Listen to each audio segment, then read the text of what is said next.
Hola a todos mis queridos amigos y bienvenidos a otro día más en mi canal de Medicina Natural para el Cuerpo y el Alma.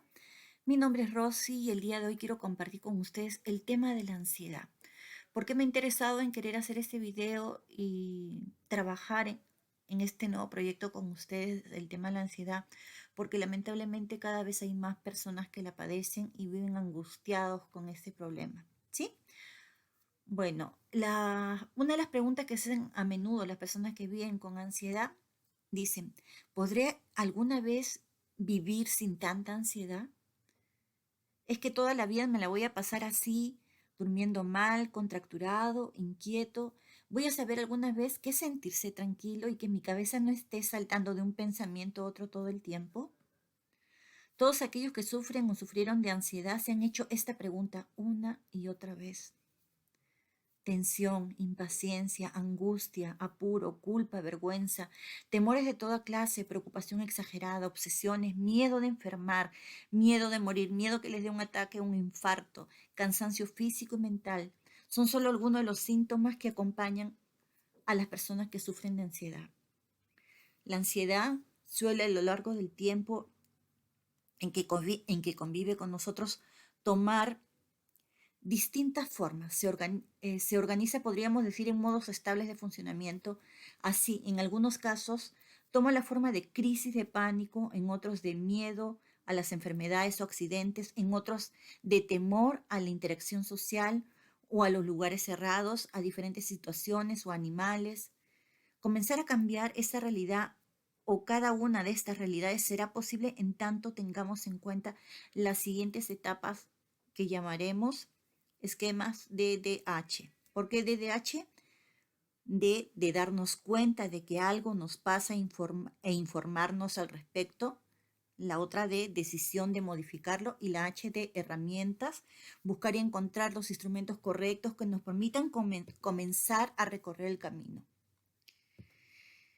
Y la otra también es darnos cuenta, decisión de cambio y herramientas adecuadas. ¿Por dónde empezar entonces? Quienes sufren de ansiedad llegan a los consultorios en su mayoría desprovistos casi por completo de información acerca de lo que les pasa. Y la ansiedad y las fobias se alimentan en buena medida del miedo y la incertidumbre.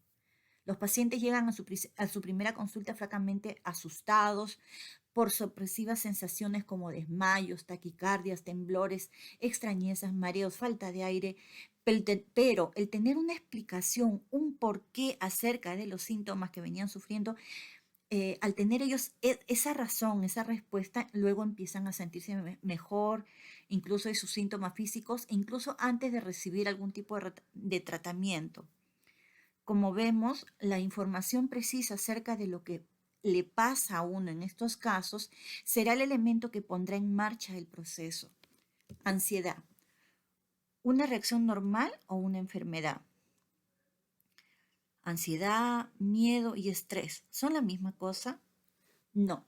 Si bien son términos que a menudo se utilizan para designar el mismo tipo de relación y por otra parte una reacción puede estar englobada dentro de la otra en algunas circunstancias significan cosas diferentes.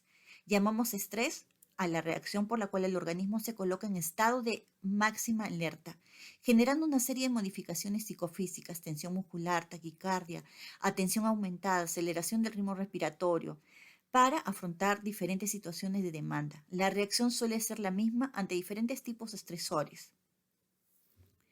Por ejemplo, si una persona está trabajando muchas horas intensamente sometido a una gran presión, es de esperar lógicamente que con el correr de los días comience con una serie de síntomas, aceleración de los latidos del corazón, contracturas musculares, nerviosismo, irritabilidad, dificultad para concentrarse, trastornos del sueño, etcétera.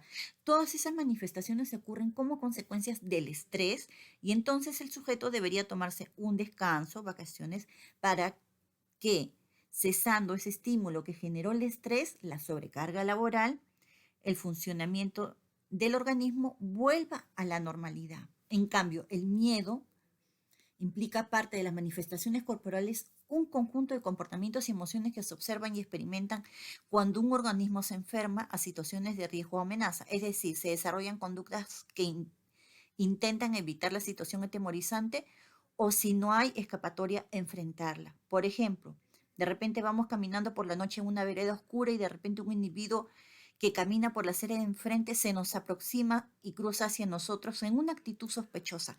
Comenzamos a sentir una serie de síntomas muy similares a los del estrés, que en este contexto se lo adjudicamos al miedo, que nos hacen dar cuenta que podríamos estar en peligro. La ansiedad, en cambio, es un tipo de reacción bastante más evolucionada que solo pueden experimentar los humanos, puesto que implica pensamientos, comportamientos, reacciones fisiológicas y experiencias emocionales que presenta el hombre ante situaciones de conflicto, em, como por ejemplo necesidad de tomar decisiones o desarrollar acciones en las que hay más de una alternativa potencialmente correcta. Un ejemplo banal podría ser, por ejemplo, que una persona está haciendo una dieta para bajar de peso y de pronto está, bueno, en una reunión, ¿no? Y le ofrecen una porción de torta hipercalórica y empieza a cuestionarse, ¿qué hago? ¿La como? ¿No la como? ¿Estar bien que la coma? Me gusta, pero si la como me va a pasar esto, ¿no? Entonces, ante la posibilidad de dos respuestas, cada una de ellas potencialmente correcta, surge la ansiedad que va a determinar una conducta u otra. Comer o no comer en este caso, de acuerdo a la personalidad, la historia, los estilos de conducta de cada individuo. Entonces, ¿cómo se podría definir mejor la ansiedad? Es muy difícil dar una definición de ansiedad que cubra sus diferentes aspectos, pero todos conocemos muy bien la sensación a la que llamamos de ese modo. No existe una persona que no haya experimentado, por ejemplo, al entrar a una entrevista de trabajo o dar una prueba importante, esa sensación de ansiedad ante una señal de peligro, ¿verdad? Sin embargo, lo que es menos conocido es que esas sensaciones tales como mareo, visión borrosa, entumecimiento, hormigueo, sensación de falta de aire, que no puede derivar en sensación de ahogo o asfixia, pueden ser también parte de la ansiedad. Entonces, ¿es normal sentir ansiedad?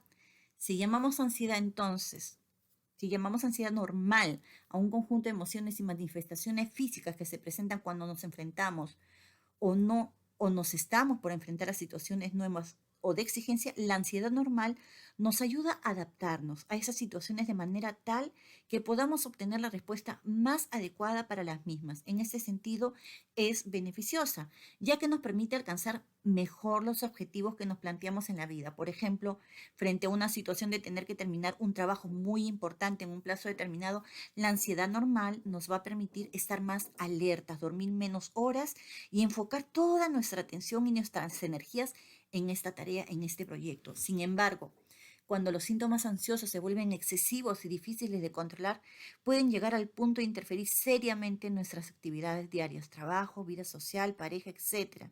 En este caso estaremos en presencia de un cuadro de ansiedad patológica que puede requerir de tratamiento médico y o psicológico para su resolución. ¿Para qué sirve tener miedo y ansiedad? ¿Qué es la respuesta de lucha y huida?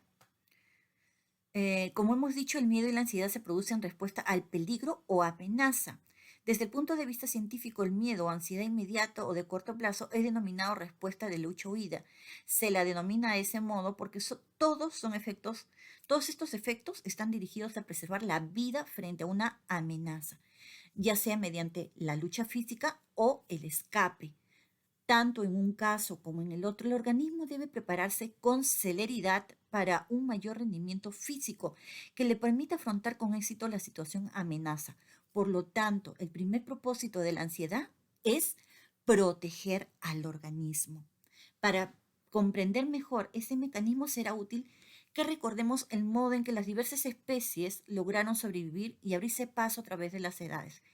Cuando nuestros ancestros prehistóricos vivían, por ejemplo, en la época de las cavernas, resultaba vital que al enfrentarse con algún peligro tuviera lugar una respuesta automática que le facilitara una rápida entrada en acción, atacar o correr.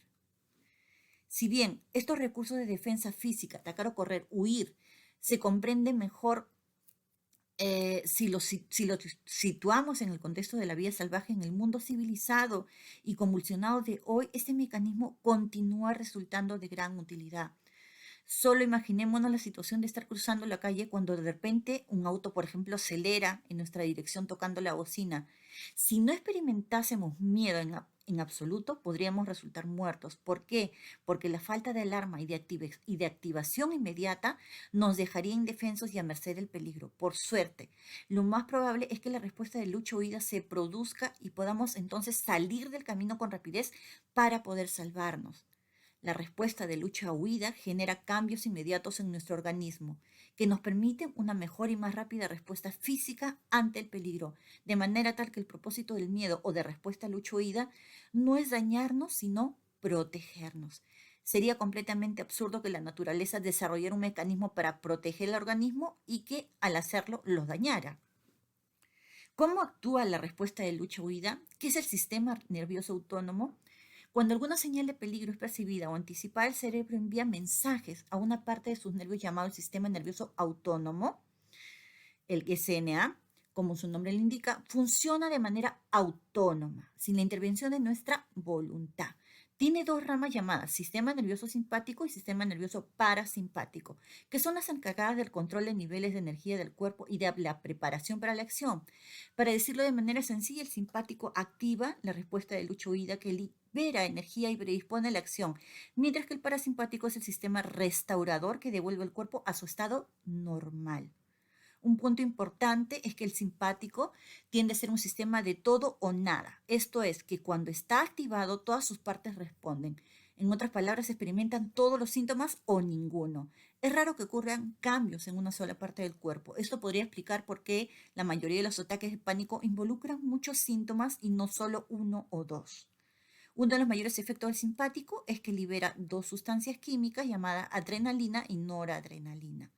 Cuando la actividad de estas sustancias comienza, en general continúa y aumenta por un lapso de tiempo. Sin embargo, es muy importante destacar que la actividad del simpático tiene un límite. Cuando el cuerpo ya tiene suficiente la reacción de la lucha-huida, se activa el parasimpático para llevar al cuerpo a un estado de relajación. En otras palabras, la ansiedad no puede continuar eternamente o hacer una espiral de continuo aumento hasta niveles que causen daño. El parasimpático es un sistema protector interno que impide que el simpático pueda seguir su curso sin control. ¿Por qué después del ataque de pánico me quedo ansioso durante tanto rato?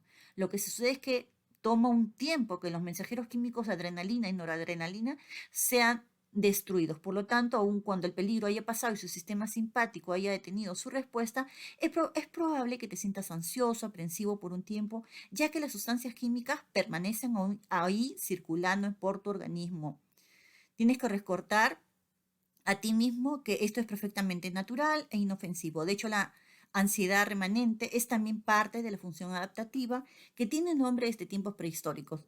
En estas épocas salvajes y también en esas épocas salvajes y también en las actuales, el peligro con frecuencia retornaba y era útil que el organismo estuviera todavía preparado para reactivar su respuesta de lucha o huida más rápidamente. Entonces, esto, mis amigos, es la primera parte. Para no hacer tan extenso este video, si te voy a hacer otro video más, que es la continuación de este.